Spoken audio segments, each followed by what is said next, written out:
Sesli Kitap, Filozofça Yaşama, Ebu Bekir Muhammed bin Zekeriya Razi. Çeviren Mahmut Kaya. Seslendiren Aygün Akyol. Bazı düşünür ve kültürlü kişiler bizim toplumla içli dışlı olduğumuzu ve sosyal hayatın çeşitli yönleriyle ilgilendiğimizi görünce filozofça yaşama tarzından, özellikle de önderimiz Sokrat'ın yolundan ayrıldığımızı iddia ederek bizi ayıplayıp eleştirmişlerdir. Sokrat hakkında anlatılanlara bakılacak olursa, hükümdarlar ona yaklaşmak isteseler de o hükümdarlara sokulmaz ve onları küçümsermiş. Lezzetli yemeklerden yemez, gösterişli elbiseler giyinmez, ev bark edinmez, evlenmez, et yemez, şarap içmez ve eğlencelere katılmazmış. Sadece sebze yer, eski elbise giyinir ve şehir dışında bir fıçı içinde yaşarmış. Aynı zamanda düşüncesini halktan ve hükümdardan saklamaz, tam tersine doğruluğuna inandığı her fikri onların yüzüne karşı açıkça söylermiş. Biz ise öyle değilmişiz. Ayrıca onlar, önderimiz Sokrat'ın bu yaşama tarzının kötülüğünden söz ederek, bunun neslin devam ve bekası gibi tabiat kanunlarına aykırı olduğunu, böyle bir anlayışın dünyanın harap ve insanların helak olmasına yol açacağını iddia etmişlerdir. Şimdi biz Allah'ın izniyle bildiğimiz kadar onlara cevap vereceğiz. Bize göre Sokrat hakkında anlattıkları doğrudur. Gerçekten de o öyleydi. Fakat Sokrat'la ilgili olarak bilmedikleri ve bizi yenik düşürmek için kasten söylemedikleri bazı şeyler var.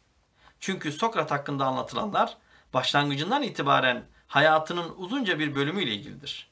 Ama o sonradan bunların çoğundan vazgeçmiş, hatta öldüğü zaman geride kız evlatları bırakmış, düşmanla savaşmış, eğlencelere katılmış, et hariç lezzetli yemekler yemiş ve hafif içkiler içmişti. Sokrat'ın hayatı hakkında esaslı malumata sahip olanlarca bu husus bilinmektedir. O felsefeyi çok sevdiğinden dolayı en değerli, en verimli zamanını felsefe ayırmak ve felsefeye layık olduğu değeri vermeyenleri protesto etmek için önceleri hayata sırt çevirmişti. Zaten bu gibi cazip olaylar karşısında başlangıçta aşırı bir sevginin bulunması ve buna karşı çıkanlardan uzak kalınması gerekir. Sonra meselenin mahiyeti iyice anlaşılıp her şey yerli yerine oturunca aşırılıktan kurtulup normale dönülür. Nitekim her yeni olan lezzetlidir atasözü bu gerçeği vurgulamaktadır. İşte hayatının ilk dönemlerinde Sokrat'ın durumu da böyleydi. Ne var ki halkın normal yaşayışına ters düştüğü için bu ilginç rivayet çok şöhret bulmuştur. Zaten insanlar alışılagelenleri değil, nadir olayları anlatıp yaymaya heveslidir. Şu halde her ne kadar biz bu konuda Sokrat'tan çok daha gerideysek de onun takdire değer bu hayat anlayışına da karşı değiliz. Biz örnek bir hayat, nefse hakimiyet, ilim sevgisi ve ilme karşı olan aşırı düşkünlük konularında eksikliğimizi kabul etmekteyiz. Demek oluyor ki bizim Sokrat'a ters düşen yönümüz hayat anlayışında değil, eksik uygulamadadır. Fakat kusurumuzu kabul ettikten sonra artık kusurlu sayılmayız. Çünkü gerçeği kabullenmek daha büyük bir şeref ve fazilettir. Bu konuda söyleyeceklerimiz bundan ibarettir. Sokrat'ın bu iki çeşit yaşantısını eleştirilenlere karşı deriz ki, gerçekte bu konudaki eleştiriler niteliğe değil, niceliğe ilişkin olmalı. Et-Tıbb-ı Ruhani isimli kitabımızda da anlattığımız gibi, şehvetin tutsağı olmak ve onu her değerin üstünde görmek faziletli ve şerefli bir davranış değildir. Fazilet, her konuda ihtiyaç miktarıyla veya zevk alınan bir şeyin eleme dönüşmeyecek kadarıyla yetinmektir. Gerçekte Sokrat, dünyayı harap ve insanları helak edecek olan o aşırı tutumundan vazgeçmiştir. Çünkü sonradan evlenip çoluk çocuğa karışmış, düşmanla savaşmış ve eğlencelere katılmıştı. Böyle davranan birinin artık o aşırılıklarla bir ilgisi kalmamıştır. Ayrıca onun böyle bir dönüş yapması sonradan şehvete daldığı anlamına da gelmemektedir. Bize gelince her ne kadar Sokrat'la kıyaslandığımızda filozof adına layık değilsek de felsefeyle ilgilenmeyenlere bakarak biz bu isme layıkız. Bu konuda işte böyle bir tartışma sürüp gitti. Fakat biz ilmi sevenlerin ve onu her değerin üstünde tutanların yararlanmaları için filozofça yaşama hakkında görüşlerimizi tamamlayalım. Bize göre bu makalenin başarılı olabilmesi için önceki kitaplarda ortaya koyduğumuz meselelerden ve uyguladığımız metottan yararlanarak bunu verimli hale getirmeliyiz.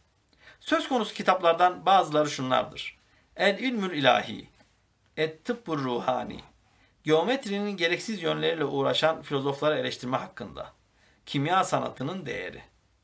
Bunlar arasında özellikle Et-Tıbbur Ruhani adlı kitabımız, bu makalenin tamamlanıp hedefine ulaşmasında vazgeçilmez bir kaynak ve filozofça yaşama tarzına ait meselelerin dayandığı bir temel olacaktır.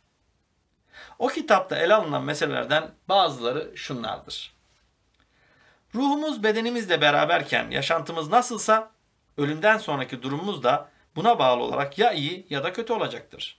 Yaratılışımızın amacı ve hayattaki en üstün değer, bedeni hazlardan yararlanmak değil, ilim sahibi olmak ve adaleti uygulamaktır.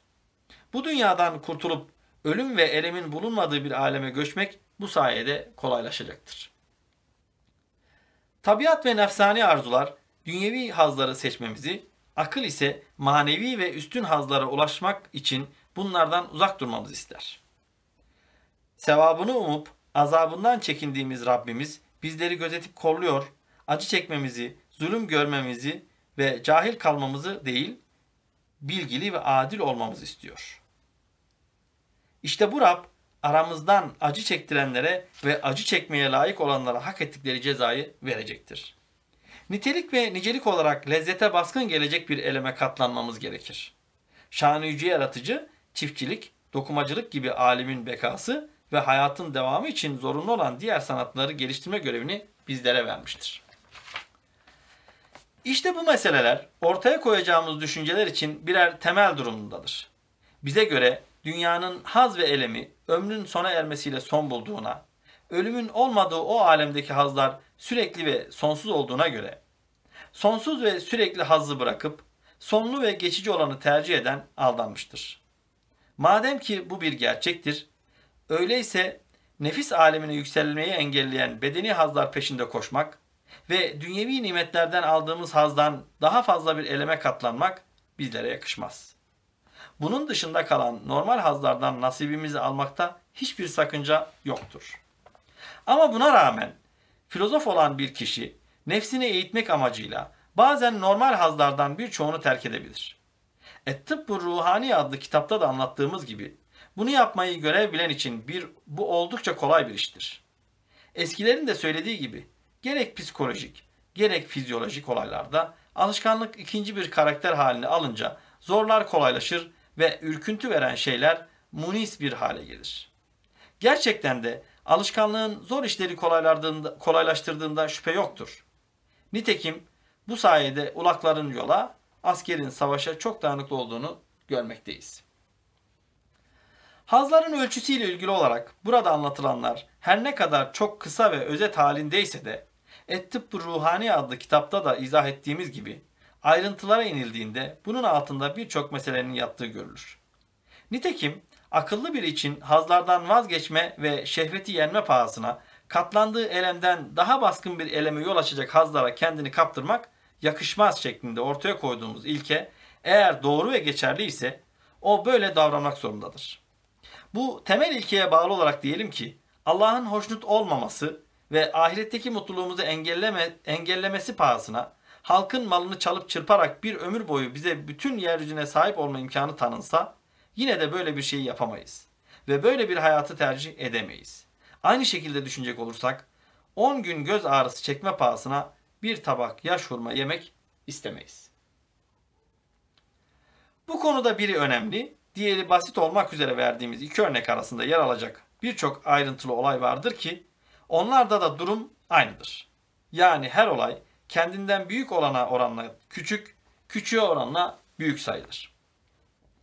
Yukarıdaki genel ilkenin altında o kadar çok ayrıntılar vardır ki bunları ifade etmek mümkün değildir. Bu hususta söylemek istediğimiz artık anlaşılmıştır. Şimdi bundan sonra anlatmak istediğimiz konuya geçelim.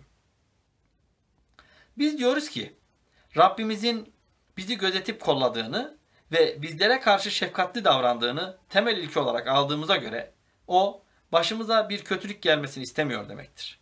Fakat irademiz dışında başımıza gelen ve önüne geçilmesi imkansız olan her tabii olay zorunlu olarak bir sebebe dayanır. Şu halde biz acı çekmeyi hak etmeyen hiçbir canlıya daha çok ızdırap çekmesini önlemenin dışında elem ve ızdırap çektirmemeliyiz.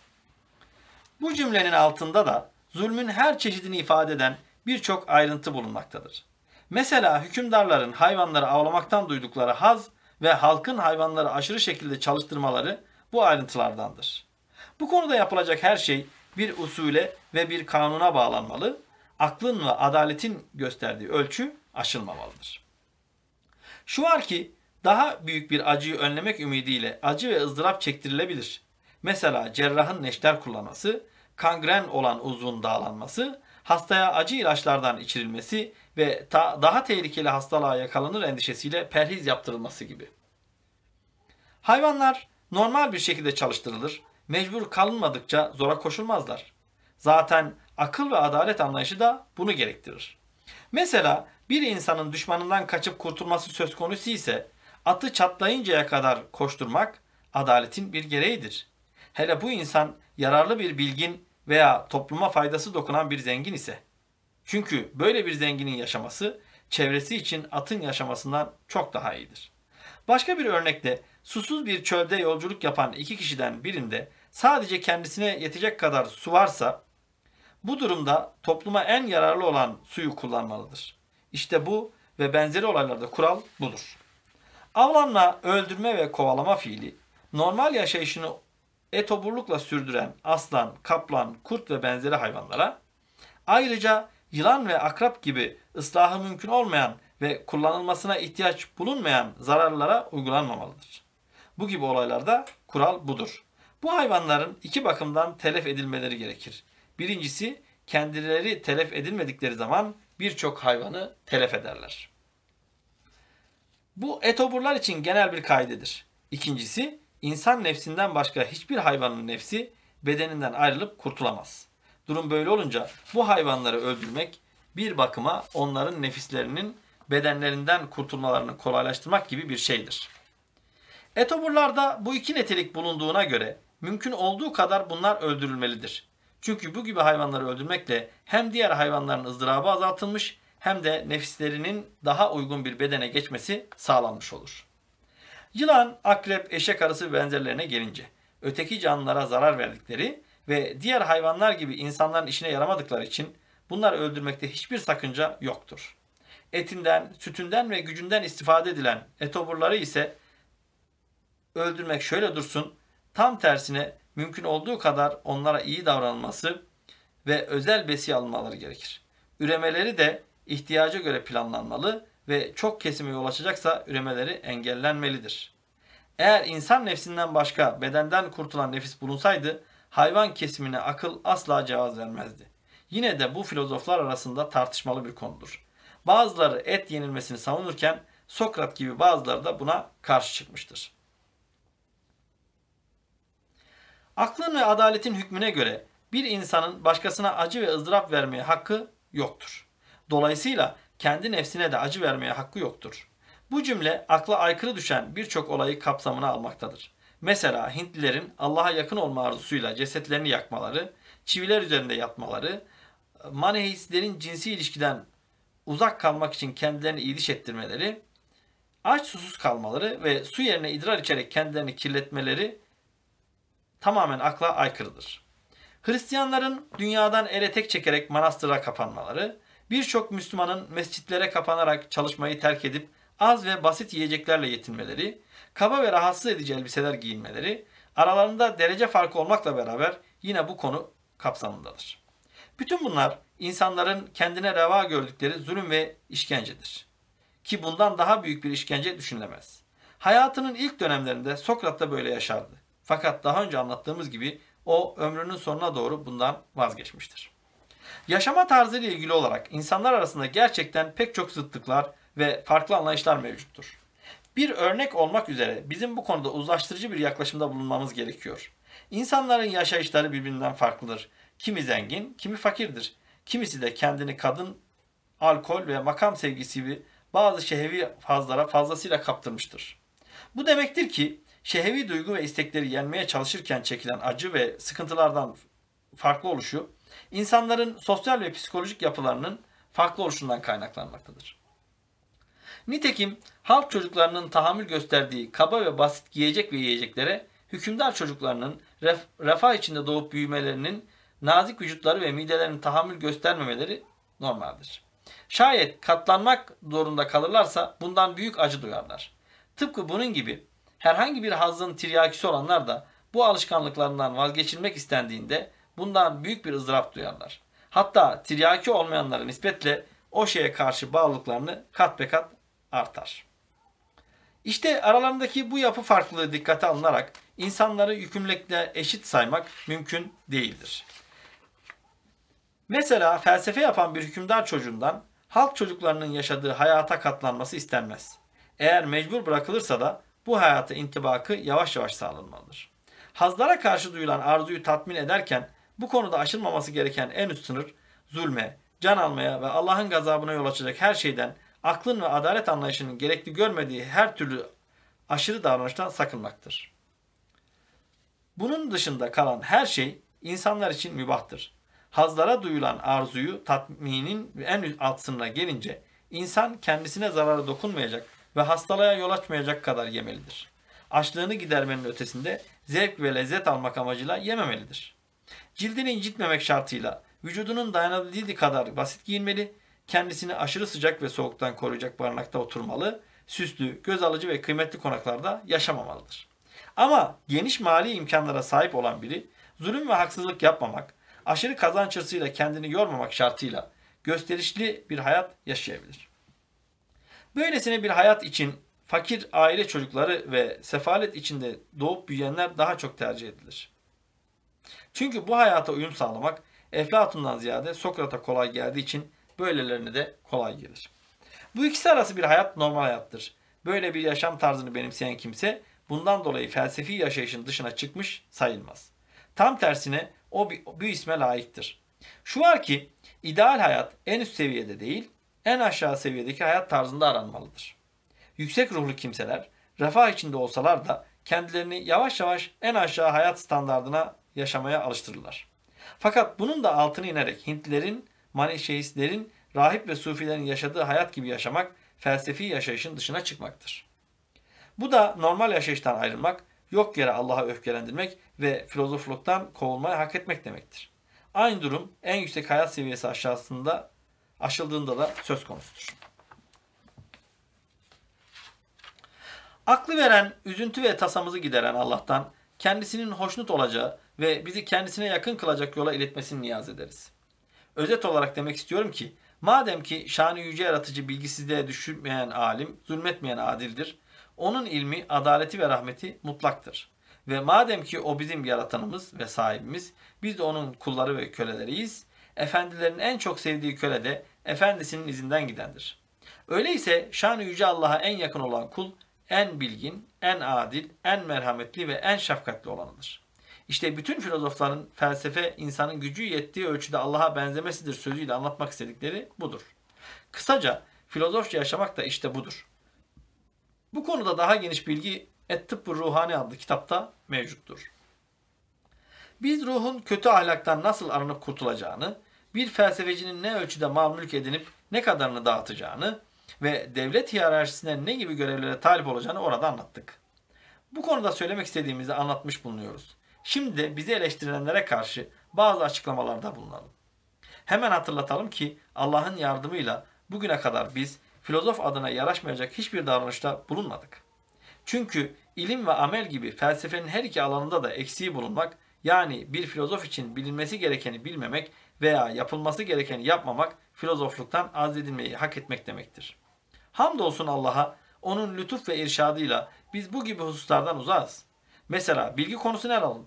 Hiç bilgimiz olmasa sadece şu kitabı yazacak kadar bir güce sahip olmak dahi bizim filozofluktan azledilmemize engeldir. Kaldı ki ilmi bilginin ilkeleri, ahlakın iyileştirilmesi, fizik, zaman, mekan, süre, mutlak zaman, boşluk hakkında isimli risalemiz, alemin şekli, Yerkürenin feleğin merkezinde bulunuşunun sebebi, feleğin devri hareketinin sebebi, organik cisimlerin birleşimi hakkında isimli 2 makalemiz, cisim dinamik olarak hareket etme gücüne sahiptir ve hareket bilinen bir şeydir. Psikoloji, madde hakkındaki kitaplarımız, tıp alanında Ev Doktoru adlı kitabımız, Mevcut ilaçlar ve Tıbbul Muluki vel Cami isimli kitaplarımız ki şu memlekette hiç kimse bu alanlarda beni geçememiş ve ulaştığım düzeye henüz kimse ulaşamamıştır. Ayrıca halkın El Kimya adını verdiği Sınaatül Hikme kimya sanatı alanında kaleme aldığımız kitaplar da bulunmaktadır. Hülasa bu makaleyi yazdığım tarihe kadar fizik ve metafizik gibi felsefenin çeşitli isimleriyle ilgili 200'e yakın eser kaleme almışımdır. Matematik ilimlere gelince itiraf etmeliyim ki bunlardan sadece bana lazım olacak kadarıyla ilgilendim. Yapamadığım için değil, boş yere zaman harcamamak için kasten fazlasıyla ilgilenmedim. Ama isteyen olursa bu konuda benim davranışımın daha doğru olduğunu, felsefeci oldukları halde boş yere geometrinin gereksiz ayrıntılarıyla ömür tüketenlerin bu tutumlarının yanlış olduğunu kendilerine izah edebilirim. Şimdi ulaştığım bu bilgi düzeyi filozof adını almama yetmiyorsa, keşke bilseydim şu çağımızda bu isme layık olan kimdir? Amel konusuna gelince Allah'ın yardımıyla ben hayatım boyunca yukarıda çizdiğim 2 sınırın dışına çıkmadım. Ve yaşayışın felsefeye uygun bir yaşayıştır değildir dedirtecek bir davranışta bulunmadım. Benim sultanın yanında bulunuşum, onun askeri ve mülki amirlerinin durumuna benzemez. Bir tabip ve bir danışman olarak benim, o hastayken tedavisini yapmak, sağlığı yerindeyken kendisinin ve halkının yararını umduğum her hususta ona yol göstermek şeklinde 2 görevim vardı. Ne mal biriktirmek ne de saçıp savurmak gibi bir tutkum oldu. İnsanlarla çekiştiğim, onlara zulüm ve haksızlık ettiğim de görülmüş değildir. Bunun tam tersi bir davranış içinde bulunduğum ve haklarımın birçoğundan feragat ettiğim bilinmektedir.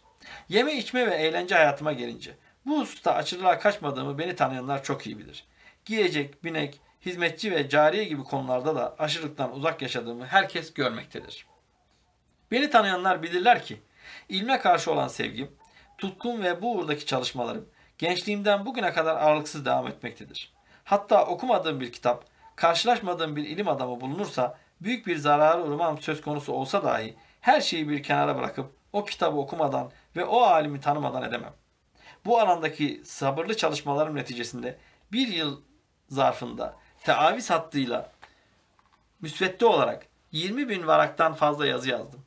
El Camiül Kebir üzerinde geceli gündüzlü 15 yıl çalıştım. Neticede okuma ve yazmamı engelleyecek derecede gözlerim zayıfladı ve elim titreyip tutmaz oldu. Bu haldeyken dahi ilmin peşini bırakmadım. Başkasına okutup yazdırarak gücüm yettiği ölçüde çalışmalarıma devam ediyorum. Sahip olduğum bunca meziyetlere rağmen bu kişiler amel açısından hala beni filozof rütbesinin altında görüyorlarsa ve onlara göre filozofça yaşama tarzı benim anlattığımdan başka bir şeyse, o halde bunun nasıl olduğunu bizzat göstererek veya yazarak ortaya koysunlar. Eğer ortaya koydukları değerli bir bilgi ise kabul edelim. Hata ve eksiklerini tespit edersek reddedelim. Bir an için diyelim ki amel konusunda yetersizim. Peki ilim konusunda ne diyecekler? Bu alanda da beni yetersiz buluyorlarsa o zaman kendi görüşlerini ortaya koysunlar. Biz de üzerinde düşünüp kendilerine katılalım veya yanlışları varsa gösterelim. Şayet ilim konusunda beni yeterli buluyorlarsa yapılacak en doğru hareket yaşantıma bakmayıp ilminden istifade etmeleridir. Şairin dediği gibi amelime değil sen ilmime bak. İlmimi al, kötü ameli bırak. Kusurum var ise zararı bana, ilmin yararı ise tümüyle sana. Bu makalede ortaya koymak istediğim düşünceler bundan ibarettir. Aklı veren Allah'a sonsuz hamd olsun. Zaten hamda layık olan da O'dur. Allah'ın rahmeti kullarından seçkin ve iyilerin üzerine olsun.